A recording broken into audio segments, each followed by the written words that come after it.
मैं प्रभु का धन्यवाद करता हूँ आज के दिन के लिए, जो महान परमेश्वर ने हमें आज का दिन उसकी उपस्थिति में प्रार्थना करने के लिए प्रभु ने हमें समय दिया। उसके लिए मैं प्रभु का धन्यवाद करता हूँ। पिछले दिनों से लेकर आज तक जो प्रभु ने हमें सबको हमारे अपने अपने जगहों पर संभाल कर रखा, और महान परमेश्वर की करुणा है, उसके दया है कि आज हम उपवास और प्रार्थना में प्रभु के हजूरी में बैठे हैं। जो कुछ विषय हम प्रभु के हजूरी में रख जाता है, प्रभु उन सारे विषयों पर अपनी मुहर लगाते हैं। हम इंतजार करते हैं हमारा प्रार्थना का उत्तर प्रभु देने के समय तक हम इंतजार करना और खुदा से मांगते रहना, प्रार्थना करते रहना है। प्रार्थना का अलग अलग बात होता है कि हम किस प्रकार खुदा के आगे प्रार्थना करना है। हमने वचन की तरफ से जाकर देखने में पता चलेगा, लोग तब प्रार्थना किया करता था जब उनकी जिंदगी में बहुत सारी जरूरतें पड़ी। बहुत जरूरत ऐसा हो गया कि उनको ये लगा कि प्रभु का बिना,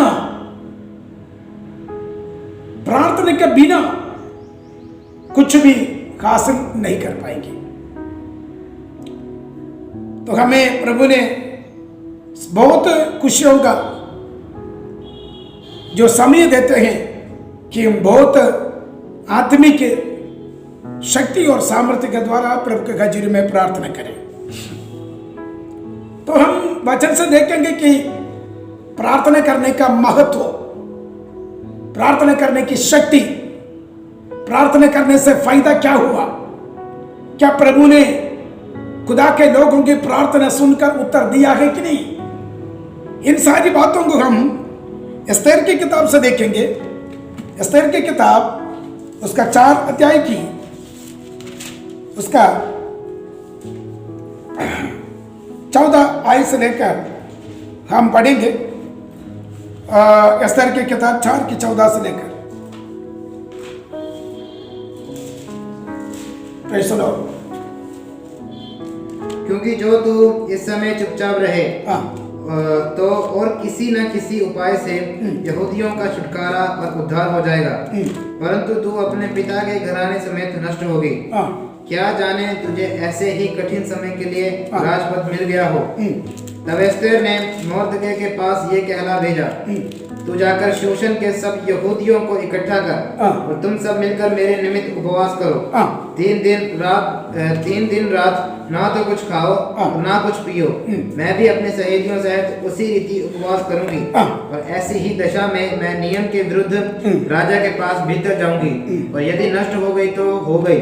तब मोर्दकै चला गया और एस्तेर की आज्ञा के अनुसार ही उसने किया। Hallelujah, praise the Lord. मैं खुदा का धन्यवाद करता हूं कि आज एस्तेर की किताब से परमेश्वर का वचन को पढ़ने के लिए प्रभु ने हमें कृपा किया। एस्तेर की किताब 4 अध्याय की 14 से लेकर जो हमने पढ़ा है, बहुत ऐतिहासिक घटनाएं, जिस समय में अन्य जाति के लोगों के बीच में प्रभु के लोग जाकर रहने लगे। अन्य जाति के कई लोगों ने खुदा के चुने हुए इस्राएल के जनता को बंदी बनाया, गुलाम बनाया। उस गुलामी के कारण इस्राएल के लोग बहुत पीड़ा उठाया। उन पीड़ाओं के बीच में लोग परमेश्वर को नहीं छोड़ा। कई प्रकार की मुश्किलें और मुसीबतें इस्राएल को झेलना पड़ा। इसी प्रकार नेबूकदनेस्सर महाराजा के दौरान मोर्देखाई और एस्तेर उनके साथियों को जब बाबिलोन में बंदुआई में लेकर गया था, अपने सामाजिक कार्यों को इस्राएल के अंदर ही छोड़ना पड़ा, क्योंकि वहां पर अन्य जातियों के बीच में रहते समय में प्रभु की आराधना करना, प्रार्थना करना, उसका आजादी छीन लिया जाता है।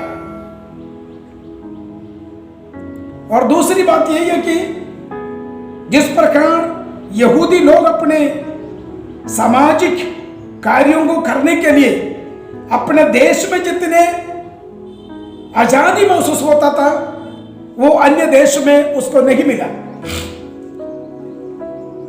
आपको बताना चाहता हूं, एक व्यक्ति की गलती से नहीं, पूरे कौम, इस्राएल के लोग, एक पूरे कौम यहोवा परमेश्वर के सामने गिरने की वजह से, खुदा को छोड़ने की वजह से उनको अन्य देशों के राजाओं के अधीन गुलाम बनकर जाना पड़ा।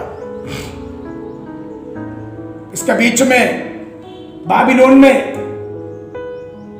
अलग अलग राजाएं चेंज होकर आए, जो सम्राट अपने मर्जी से हुकूमत चलाने लगे।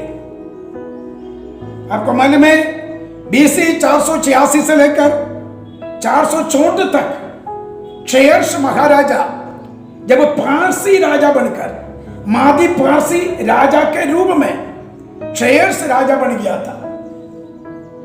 क्षयर्ष पारसी नाम होता है, पारसी मतलब पेर्शियन राजा। उस समय में बाबिलोनियन साम्राज्य का जो कार्य था वो खत्म हो गया। मादी पारसी साम्राज्य के राजाओं ने बाबिलोन को कब्जा किया। कब्जा करके यहूदियों को राहत दिलाई, अपनी आजादी उनको अब दूसरे देश में महसूस करने लगे। तो उसके विषय में हम यहां पर पढ़ते हैं, वहां पर राजा क्षयर्ष की पत्नी जिस प्रकार राजा की आज्ञाकारी नहीं बना, बस्ती, उस बस्ती महारानी को महारानी की पदवी से अलग करके देश के बहुत सारे पारसी लड़कियों को, यहूदी लड़कियों को, अलग अलग देश से आई हुई लड़कियों को, जो जवान है, जो खूबसूरत है, समझदार है, विवेकी है, उन सबको क्या किया, क्षयर्ष महाराजा के महल के अंदर इकट्ठा किया। खुदा की योजना था, ये जो कुड़ी है, ये लड़की है जो बाइबल में पढ़ते हैं, एस्तेर। एस्तेर पेर्शियन नाम होता है, पारसी नाम से बुलाया जाता है एस्तेर। उसका यहूदी नाम है हदसा, जो हम यहां पर पढ़ते हैं, और लैटिन भाषा में इसको हेस्टर कहते हैं, जो लुथियानी कहते हैं। तो इसी प्रकार एस्तेर अपने परिवार के साथ वहां पर बढ़ते बढ़ते राजमहल तक उनकी ब्यूटी को, उनकी महारानी महाराजा की महारानी बनने के लिए उनको उस राजमहल में लेकर गया, तो उसमें कोई कमी नहीं पाया गया। हालेलुया, उसको कोई कमी नहीं पाया गया। इसका हम बाद में आत्मिक अर्थ में मलयालम अपने जो नयन के हिसाब से ये क्या चीज है, एस्तेर कौन है जो राजमहल में गया। यहां पर हम देखते हैं क्षयर्ष महाराजा के जमाने में हामान नाम का एक शत्रु, एक दुश्मन, देखने में, सामने आने में यहूदियों के साथ हंसता था, हाथ मिलाता था, शालोम बोलता होगा, हैं चाय के लिए बुलाया होगा, या कुछ अच्छे अच्छे बातें यहूदियों के साथ संपर्क में रहा होता था। लेकिन उसका मन के अंदर यह विचार था, ये लोग यहां पर खत्म हो जाए। हालेलुया।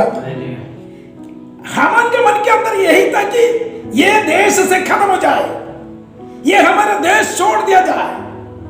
ये राजा को जाकर चुगलियां करते थे, यहूदी पूरा वंश को, उनकी कौम को ये फारसी देश से खत्म करना एक बहुत बड़ा प्लान करके इन्होंने शेयर्स महाराजा के राजमहल में जाकर बैठना, उत्तराधिकारी बनने के लिए कोशिश में लगे रहना। इसी प्रकार का व्यवहार यहूदियों के खिलाफ हामान करते रहे। एक बार उसका पत्नी भी उनको समझाया हामान को, तो यहूदियों से छेड़खानी मत करना, वो एक ही ईश्वर के लोग हैं, उससे छेड़खानी मत करो मोर्देकाई से, और यहूदियों से ही छेड़खानी मत करो। अगर ऐसा करोगे तो समझ लो कि हामान तो उनके सामने गिर गया, गिर चुका है, तो उठेगा नहीं। हालेलुया। तो ये सुनकर भी उनको अपनी पत्नी की बात भी चंगा नहीं लगा, वो अधिक क्रोध में आने लगे। जब मोर्देकाई के सामने आते हैं बड़े खुश हैं, हंस कर दिखाते हैं, हाँ मोर्देकाई कितना हाल ठीक हो है, परिवार कितना हो, बुलाना, बात करना, सब कुछ ठीक है। लेकिन उसके अंदर यही था, ये लोग ईश्वर को मानने वाले लोग हैं, इनको अपने देश से हमेशा के लिए खत्म करना है। इसलिए इसने प्लानिंग करके जो समय ढूंढ रखा था कि शेयर्स महाराजा के सामने मोर्देकाई को पेश करूं और उनको अंतिम जो फैसला सुनाऊं, मोर्देकाई को हमेशा के लिए यहूदियों के साथ मरवा दे। अब तो एक सही बात इस बात में समझना है कि मोर्देकाई के कारण ही एस्तेर राजमहल में पहुंचा। हालेलुया। हमारे प्रभु यीशु मसीह के कारण ही आज पिता परमेश्वर के महल में, पिता परमेश्वर के खजूरी में हम बैठते हैं। यही बात हम समझना है। हालेलुया। उस खुदा के खातिर यानी प्रभु यीशु के खातिर उसने हमारे लिए कुछ किया, उसने हमारे ऊपर अपनी निगरानी रखी, उसने हमें प्यार किया, उसने यह समझा कि ये अन्य जाति के हैं, ये अन्य जाति के हैं, ये हमारे महल में आए हैं, इसको हमने महारानी बनाना है। हालेलुया। प्रभु यीशु की योजना यही है कि प्रभु की ओर से हमें मिला हुआ एक इतना बड़ा आजादी यही कि हम प्रभु का वचन को मानकर प्रभु के साथ रहकर एक महारानी के रूप में, जैसे 45 जबूर कहता है, हमें महारानी बनाने का इच्छा हमारा पिता परमेश्वर की योजना है। अपने पुत्र प्रभु यीशु मसीह के द्वारा हमें महारानी का दर्जा दिया गया। हालेलुया। यहां पर हम देखते हैं कि उसका जो कुछ इंट्रोडक्शन में यह बात तो स्पष्ट है कि इसको लिखने वाला, ये जो एस्तेर की किताब लिखने वाला बंदा कौन हो सकता है? इसको लिखने वाला बंदा कौन हो सकता है? मोर्देकाई हो सकता है। मोर्देकाई एस्तेर के विषय में उसने स्पष्ट में जैसे इतिहास बता रहे कि मोर्देकाई लिखने का उसका जो भाषा है इसमें दिखाई देता है। दूसरी बात, यहोवा नाम का कोई भी शब्द इस किताब में इस्तेमाल नहीं किया, लेकिन यहोवा का नाम नहीं तो भी यहूदियों का चर्चा, यहूदियों का जो बातचीत में, उनका जो विश्वास में यहोवा जरूर स्पष्ट है इसमें। हालेलुया। परमेश्वर का काम इसमें स्पष्ट है। बिब्लिकली तौर पे बाइबल के अंदर 2 किताबें ऐसा है जो महिलाओं के नाम पर दिया गया है, एक एस्तेर, दूसरा रूत की किताब। तो एस्तेर की किताब में अध्याय छोटा है, कम है, तो भी समझ लो कि यहोवा परमेश्वर का बलवंत हाथ इस्राएल के लिए कैसे उतरा, हामान के और उनका पूरा खानदान की कैसे अंजाम किया गया, और महाराजा के थ्रू द्वारा जो शेष महाराजा है उस सम्राट के द्वारा मोर्देकाई और एस्तेर की, उनका वंश की, यहूदी जो कौम की छुटकारा कैसे मिला, ये हम अच्छी तरह इस किताब से जानते हैं। आज कई सामाजिक लोग क्या करते हैं, ये अलग अलग धर्म का है, ये हमारे धर्म का नहीं है, ये बोलकर मार डालने की कोशिश करते हैं, पीछा करते हैं, गोलियां मारते हैं। छत्तीसगढ़ में एक पास्टर जी को ऐसा हुआ, पिछले 4 दिन से पहले की घटना है जो आज पूरा वायरल हो चुका है। पास्टर जब होली के दिन में, मेरे को लगता है होली 15-16 तारीख तो होना है, होता था, तो उस समय पास्टर पता नहीं कहीं जाकर वापस आ जाता बंदी के बाद। उनको जो मुंह बांधा हुआ यानी मास्क पहना हुआ लोग 4-5-6 लोग उसके घर में घुसकर उसका हाथों को पीछे बांधकर उनके सिर पर 2 गोलियां मारी। 2 गोलियां मारने के बाद गर्दन को काट दिया, गर्दन को काट कर वहां पर छोड़ दिया। खून की खून में खुदा का दास प्रभु के पास चले गए।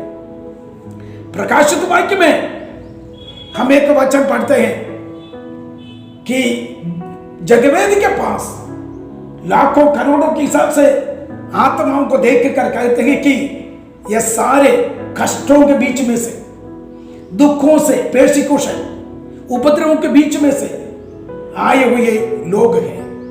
उन लोगों के बीच में आवाज आ रही है, हमारा महान परमेश्वर कब तक ये कष्टों को, ये दुखों को, ये मृत्यु को दुनिया में जो तेरे लोग सहते रहेगा, इसी प्रकार की घटनाएं कब तक सहते रहेगा। प्रभु ने बोला हाँ उस समय तक है जब तक तुम्हारे भाइयों की गिनती पूरा नहीं होती। Hallelujah, hallelujah.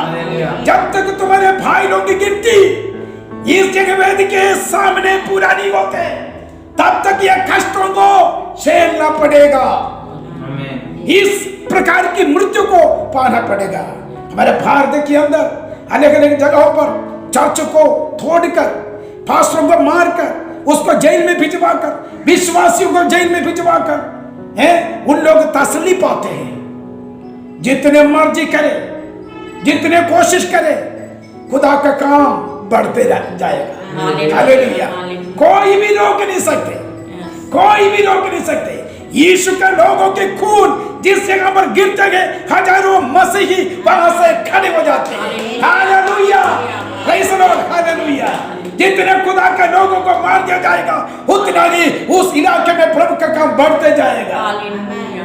जो लोग मारते हैं उनका धर्म को शक्ति नहीं है, उनका धर्म का लोग डरते हैं कि इस धर्म के लोग आगे काम करने में हमारा धर्म कमजोर पड़ जाएगा।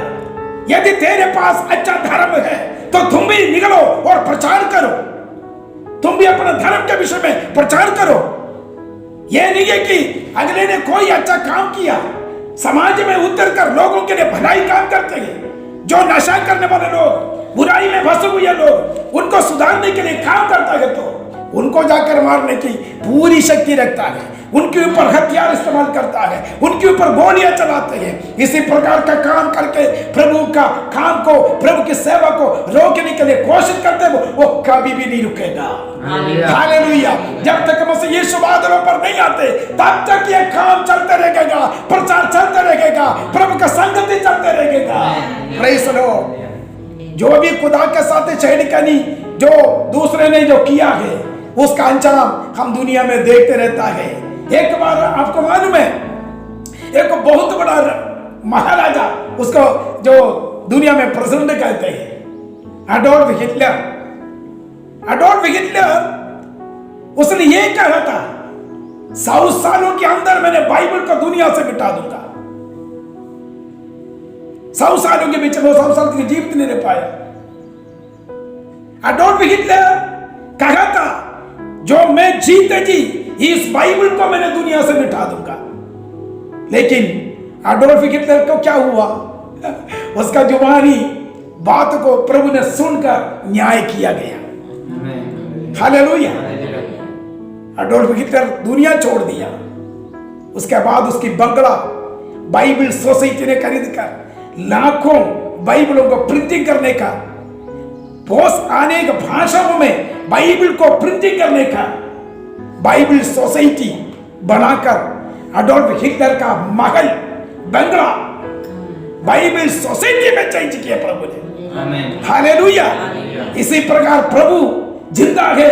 मैं आपको बताना चाहता हूं, एस्तेर मलिका की प्रार्थना, मोर्देकाई की प्रार्थना, पूरे यहूदियों की प्रार्थना, अगर शरोश महाराजा यानी क्षयर्ष महाराजा का मन को चेंज करके एस्तेर को राजमहल में जाने के लिए अनुमति मिला, इजाजत मिला।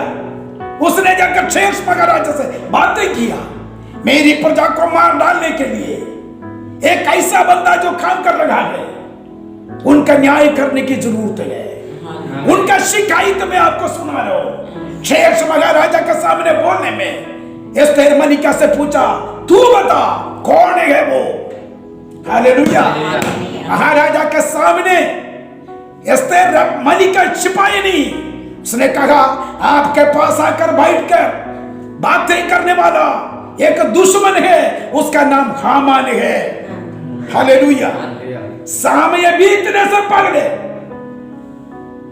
जिस जगह पर मोर्देकाई के लिए फांसी देने के लिए उसने उस फांसी की तैयारी करके रखा गया था, उसी में महाराजा ने अंतिम न्याय कर जो हुक्म देकर उसी फांसी पर उनको लटकाने के लिए आदेश दे दिया गया। हालेलुया। हमारे विरुद्ध कुछ भी दुनिया में लोग प्लानिंग करे, कुछ भी बोलते रहे, कुछ भी करते रहे, एक दिन हम ऐसा करना है, उसी विषय को खुदा के हाजिर में रखना, प्रभु खड़े हो जाएगा, प्रभु अंतिम फैसला सुनाया जाएगा। हालेलुया। अंतिम फैसला वो करेगा। आज तक वही हमारे सामने जो हो रहा है दिखाई देता है, इसलिए हमें चिंता करने की जरूरत नहीं। पौलुस का कहता है, यदि प्रभु मेरे साथ है तो मेरे विरोधी कौन हो सकता है? हालेलुया। हमारा विरोधी जैसे मर्जी खड़े हो जाए, यदि प्रभु हमारे साथ है तो कोई चिंता करने की जरूरत नहीं। एक दिन गिदोन ने क्या किया? गिदोन के पास लोग, प्रभु ने बोला कम लोग को रखो, ज्यादा लोग को रखने की जरूरत नहीं। कितने लोगों को लेकर आए युद्ध करने के लिए, मिद्यानी लोगों से लड़ने के लिए। यहोवा परमेश्वर ने कहा ये बहुत है, इन लोगों को वापस भेजो। गिनते गिनते गिनते नीचे जो आने लगे, लास्ट गिनते में कितने लोग रह गया? 300 लोगों से यहोवा परमेश्वर ने मिद्यानियों को गिदोन के हाथ में दे दिया। हालेलुया। ज्यादा लोगों की जरूरत नहीं है। बहुत बड़ा भीड़ भाड़ जो बड़ा ग्रुप तैयार करके शैतान से मुकाबला करने के लिए निकलने के लिए जरूरत नहीं होते। प्रार्थना का शक्ति है आपके पास, अगर अभिषेक आपके पास है तो प्रभु निश्चय आपका द्वारा बहुत बड़े बड़े काम प्रभु कर सकता है। हालेलुया। लेकिन प्रार्थना का समर्पण होनी चाहिए। हालेलुया। जब प्रार्थना का समर्पण हो तो हम बहुत बड़ा जो विजय को प्राप्त कर सकता है। हालेलुया। समय पर एस्तेर मलिका ने क्या किया? एस्तेर मलिका राजमहल में गया, उससे पहले उसने कहा, क्या कहा? हम उसका 14 आयत में पढ़ते हैं, क्योंकि जो तो इस समय चुपचाप रहे तो और किसी न किसी उपाय से यहूदियों का छुटकारा और उद्धार हो जाएगा, परंतु तू अपने पिता के घराने समेत नाश होगी। देखो, मोर्देकाई और एस्तेर के बीच में यह बात हुआ। अभी तुम लोग क्या करना पड़ेगा? उपवास रखना पड़ेगा। शैतान से जीतने के लिए क्या करना पड़ेगा? उपवास की जरूरत होता है। हालेलुया। हमने कई बार उपवास का फैसला तो करते हैं, लेकिन उपवास होता नहीं है। जब हमारे सामने कोई ना कोई समस्या आकर खड़ी हो जाती है, हमारी जीवन में प्रॉब्लम आ जाता है, शैतान प्रॉब्लम को क्रिएट करता है, हमारी आत्मिक जिंदगी में तनाव पैदा करते हैं, हमारी जिंदगी को, हमारी आत्मिक जिंदगी में जो ऊंचापन जो शैतान देखते हैं कभी ऊंचा ना हो, इसलिए रुकावट पैदा करने के लिए वो कोशिशें करते हैं। उस कोशिशों को जानते हुए विवेकपूर्ण रीति से विश्वासी क्या करना है, समर्पण करना है। प्रभु जी, मैं तेरे हजूरी में उपवास और प्रार्थना में बैठकर मैं इन समस्याओं से छुटकारा पाना है। हालेलुया। तो इसमें हम देखते हैं कि 12 से लेकर लिखा है, एस्तेर की ये बातें मोर्देकाई को सुनाई गई। तब मोर्देकाई ने एस्तेर के पास आकर ये कहला भेजा कि तू मन ही मन ये विचार न करे कि मैं ही राज भवन में रहने के कारण और सब यहूदियों में बेचैनी होगी। हालेलुया। देखो, एस्तेर के मन में शायद ये बात आया होगा, चले यहूदियों के विषय को, कौम के विषय है। आज 2% भी नहीं है मसीही लोग इंडिया में, 2% भी नहीं है कहने का मतलब। बाकी सारे अलग अलग धर्म को मानने वाले लोग बड़ी शांति से, बहुत प्यार से अपनी अपनी धर्म को आगे बढ़ाने वाले लोग हैं। इसके बीच में प्रभु को मानने वाले 2% भी नहीं होते। अभी भी देखो, एस्तेर मालिक क्या ये सोच रहे कि मैं राजमहल में खुश रहकर जी पाऊंगी। मोर्देकाई उनको ये बात बता रहे। मोर्देकाई ने बोला, आज नहीं तो कल यहूदियों के लिए एक समय रखा है छुटकारे का, लेकिन तू और तेरा घराना बच नहीं पाओगे। हालेलुया। हम अपने परिवार को देखना है, हम अपने कुटुंब को देखना है, हम अपनी खानदान को देखना चाहिए, हम अपने चर्चों को देखना चाहिए, हमारी कलीसिया की उन्नति को देखना चाहिए, हमारी समस्या कहां पर है वो हम समझना चाहिए। उसी हिसाब से खुदा के हजूरी में उपवास और प्रार्थना का निर्णय लेना। हालेलुया। तो खुदा के वचन में लिखा है कि एक कुछ लोगों को एस्तेर के पास भेजा कि बेटा बात सुनो, खुदा ने तेरे को राजमहल में लेकर आया, तेरा फर्ज बनता है राजमहल में महाराजा सिंहासन में विराजमान होगी, तू जाकर यहूदियों का मुद्दा उठाए। हालेलुया। यहूदियों का बहुत बड़ा मुद्दा है। तो समय पर 3 दिन की उपवास की प्रार्थना की घोषणा किया गया। पूरे महाद्वीप पारसी देशों में बैठे हुए यहूदियों के बीच में ये बात फैलाया कि हम 3 दिनों में बैठकर यहोवा परमेश्वर से मांगेंगे, हमारे कौम की बचाव की जरूरत है। प्रभु हमारे ऊपर तेरी दया प्रकट करे। हालेलुया। हमारे ऊपर तेरी करुणा प्रकट करे प्रभु जी। हमें इन दिनों में खुदा के आगे रोने की जरूरत है, हमें प्रार्थना करने की जरूरत है, हमें उपवास करने की जरूरत है। एक साल खुदा के लोग खड़े होकर निर्णय लेगा। हमने 5 परिवार को, 2 परिवार को, 3 परिवार को, जितने भी हमारे रिश्तेदार हैं वो सच्चाई को नहीं जान पा रहे, उनको सच्चाई को समझाने के लिए हम टाइम निकालेंगे, हम प्रचार करेंगे, हम लोगों को बोलेंगे, प्रभु में लाएंगे, बहुत बड़े बड़े फैसले करते हैं। लेकिन लोग क्या करते हैं, अपने परिवार की खुशियों को देखते हैं, अपने परिवार की खुशियां देख कर खुदा के काम को अधूरा छोड़ देते हैं और कोई काम करने के लिए दिलचस्पी नहीं रखते हैं। लेकिन लिया हुआ फैसले का अंतिम न्याय का समय में प्रभु के सामने जवाब खोलना पड़ेगा, जवाब देना पड़ेगा। तूने मेरे हजूर में खड़े होकर ये क्या फैसला किया था, याद करो। तूने ये निर्णय लिया था, याद करो। तो अभी देखो, मोर्देकाई ने एस्तेर को सुनाया।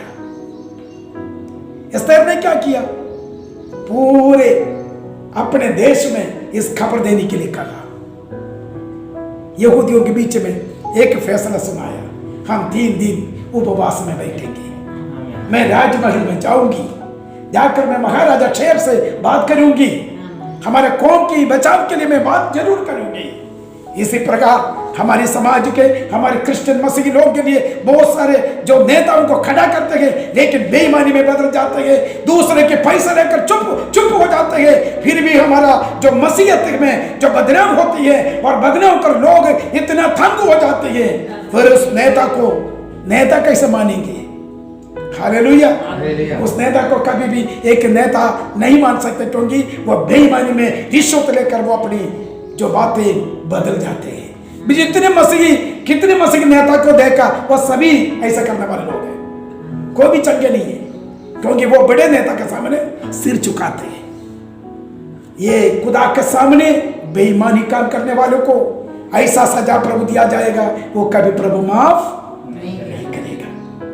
इसलिए हमें एस्तेर की बात को समझना चाहिए कि एस्तेर ने अपनी कौम के लिए किस प्रकार समर्पित हुई थी। उसने पूरी वफादारी के साथ यहूदियों के बचाव की लिए राजमहल में किया, यहूदियों का पक्ष रखा, बातें किया। प्रभु ने उस प्रार्थना का उत्तर दिया, यहूदी लोग बच गया। हामान शत्रु है, दुश्मन है, मोर्देकाई के लिए रखा गया, उस फांसी पर उसको ही लटकाने के लिए जो महाराजा ठेरस ने आदेश दे दिया। हालेलुया। देखो, दुश्मन का अंत हो गया, उसका खानदान का अंत कर दिया गया। उसमें पता नहीं कितने ना जाने लोगों को वध किया गया महाराजा के आदेश पर। हालेलुया। जो भी दुश्मन हमारे लिए खड़े हो जाते हैं, एक समय प्रभु ने ऐसे रखा है, फिर भी प्रभु दया करता है, ये बचे, ये मुझे ग्रहण करे। फिर भी लोग समझते नहीं, लोग अपनी अहंकार में, लोग अपनी पैसे के धन दौलत की उस बहुत बड़ी सोच में, अहंकार में लोग क्या करते हैं, वो सर्वशक्तिमान ईश्वर को भूल जाते हैं। हालेलुया।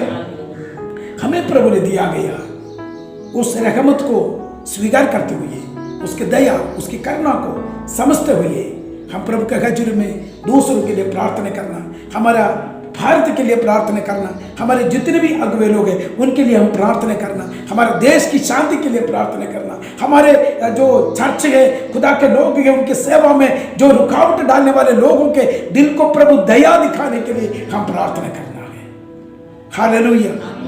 लोगों को पता है यीशु ने इन लोगों को ऐसा शिक्षा दिया गया, एक गाल पर मारने में दूसरा गाल भी दिखा दो, ये लोग माफ करता है।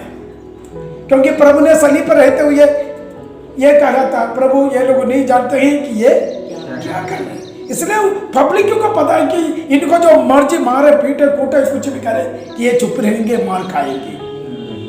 हमारी एक जिम्मेदारी है, ऐसा जो बेकसूर लोगों को मारने वाले लोगों को, उनके ऊपर खुदा की दया होने के लिए वो प्रभु में आ जाए, वो मसीह को ग्रहण करे। अभी अलग अलग स्टेटों में एंटी कन्वर्शन बिल को पास करते हैं। एक बार फेलिक्स महाराजा के सामने, अग्रिप्पा महाराजा के सामने पौलुस ने एक बात रखा, हे फेलिक्स, हे अग्रिप्पा, मेरा हाथ तो मैंने कहा गया, इस जंजीर के बिना तुम भी उस मसीह को ग्रहण करना, यही मेरी इच्छा है। आमीन। हालेलुया। पौलुस नहीं डरा, वही पावर, वही अभिषेक, वही शक्ति हमें भी हो कि तुम भी मसीह को ग्रहण करना है। हालेलुया। क्योंकि वो सच है, यह सच्चाई है। हालेलुया। इसी प्रकार हम मसीह के साथ चले और प्रभु का वचन को आगे बढ़ाए। एस्तेर जैसे एक बहुत अच्छा विवेकपूर्ण कार्य करने के लिए प्रभु हमें इस्तेमाल करे, और हमारे आत्मिक जिंदगी में जो भी तनाव है, जो भी दुष्ट आत्मा पैदा करने वाले सारी जो उनका जो तनाव होती है, जो दुष्टता होती है, जिस प्रकार हमारे दिमाग को, हमारी माइंड को शैतान डाइवर्ट करने के लिए कोशिश करते हैं, उन सारे कार्यों को यीशु के नाम में डांट कर हम जयवंत प्राप्त करके आगे बढ़ने के लिए प्रार्थना करें। आज के इस वचन हमारी जिंदगी में बहुत आशीष का कारण बने, और हम प्रार्थना के लिए अपने सिर झुकाए, और महान परमेश्वर अपनी दया हम पर प्रकट करने के लिए चाहते हैं। हमारी सेवकाई को प्रभु आगे मजबूत करने के लिए चाहते हैं। उसके लिए हमें अपने आप को दें और खुदा के हजूर में समर्पण करें। अभी हम प्रार्थना करें, प्रभु इस वचन के द्वारा हमें आशीष करें। आमीन, आमीन, आमीन।